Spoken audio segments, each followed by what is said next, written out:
दोस्तों, आज जो मैं आपको कहानी सुनाने वाला हूँ, आपकी आंखों में अगर आंसू नहीं आए तो फिर मुझे कहना। बस शर्त यह है कि आप इस कहानी को थोड़ा ध्यान से सुना और मैं जो बोल रहा हूँ उसको अपने माइंड में इमेजिन करना। ये कहानी एक आदमी की जो कि दिन रात मेहनत करता था अपने परिवार वालों को पालने के लिए, अपने परिवार वालों का पेट भरने के लिए, जो कि हर आदमी करता है। लेकिन इसका जो बेटा था वह बिल्कुल ही आलसी और कामचोर था। वह सारा दिन सिर्फ मौज मस्ती करता रहता था और अपने बाप की कमाई को खर्च करता रहता था। तो इस बात को लेकर वह आदमी बहुत ज्यादा परेशान रहने लगा था। लेकिन जब उसे लगने लगा कि अब पानी सर को ऊपर से जाने लगा है, तब उसने अपने बेटे को बुलाया और कहा कि अब तुम्हें काम करना पड़ेगा। तुम कुछ भी करो, लेकिन शाम तक अगर पैसे कमा के नहीं लाए तो तुम्हें घर में आने नहीं दिया जाएगा। उद्धरण चिन्ह। अब लड़का तो था ही आलसी, वो अपनी माँ के पास गया और सारी बातें बताने लगा। तो उसके माँ ने अपने पास से उसको कुछ पैसा दे दिया और कहने लगी, तुम अपने पापा को शाम में ये कहना कि यह मेरी मेहनत की कमाई है। शाम को जब वह आदमी घर आया तो उसके बेटे ने उसके पास से सारे पैसे उसको दे दिए।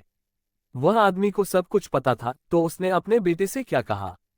उसने ये कहा कि तुम इस पैसे को कुएं में फेंक के आ जाओ। उसके बेटे ने एक भी सवाल नहीं पूछा और सीधा जाकर उस पैसे को कुएं में फेंक कर आ गया। अगले दिन उस आदमी ने अपनी बीवी को उसके माँ घर भेज दिया और अपने बेटे से कहने लगा कि मेरे बेटे तुझे आज और पैसे कमा कर लेकर आने हैं। अब लड़का सीधा अपने बहन के पास गया और अपनी बहन को सारी बातें बताने लगा। तो उसके बहन ने भी उसके हाथ में कुछ पैसे रखे और उसे कहने लगी कि शाम को जब पापा घर आएंगे तो ये पैसे उन्हें दे देना और कहना यह मेरी मेहनत की कमाई है। शाम को जब आदमी घर आया, उसके बेटे ने फिर से अपने पास से जितने पैसे थे अपने बाप को दे दिया। उस आदमी ने फिर से वही बात कही कि इस पैसे को जाकर कुएं में फेंक कर आओ। और इस बार भी उसके बेटे ने एक भी सवाल नहीं किया और सीधा जाकर कुएं में उन पैसों को फेंक कर आ गया। अगले दिन उस आदमी ने अपनी बेटी को भी अपने रिश्तेदारों के यहाँ भेज दिया और फिर से अपने बेटे से कहने लगा कि बेटा तुम्हें आज और पैसे कमा के लाने हैं। अब उस लड़के के पास कोई भी रास्ता नहीं था, अब उसे लड़के को कोई भी पैसा देने वाला नहीं था। तो वह लड़का मरता क्या ना करता। रात को तो घर जाना ही है, इसलिए वह सारा दिन काम ढूंढने लगा। बड़ी देर के बाद उसे एक जगह काम मिल गया, एक ट्रक से भारी सामान उठाकर उस भारी सामान को दुकान में रखने का काम। सारा दिन बहुत मेहनत के बाद उसे अपनी मेहनत की कमाई मिली। वह बहुत खुश हो गया और खुशी खुशी अपने घर गया। लेकिन फिर से उस आदमी ने अपने बेटे से कहा कि पैसों को कुएं में फेंक दे। उसका बेटा गुस्सा हो गया और कहने लगा कि पापा यह मेरे पूरे दिन के मेहनत की कमाई है, मैं इसे कैसे कुएं में फेंक दूं।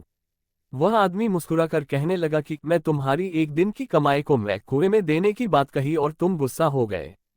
तो सोचो, जब तुम मेरी मेहनत की कमाई को गवाते थे तो मुझे कैसा लगता होगा। उद्धरण चिन्ह। दोस्तों, बाप से अच्छी कोई दौलत नहीं है पूरी इस दुनिया में। उस इंसान ने आपके सपने को पूरा करने के लिए अपने सपने को खत्म कर दिया।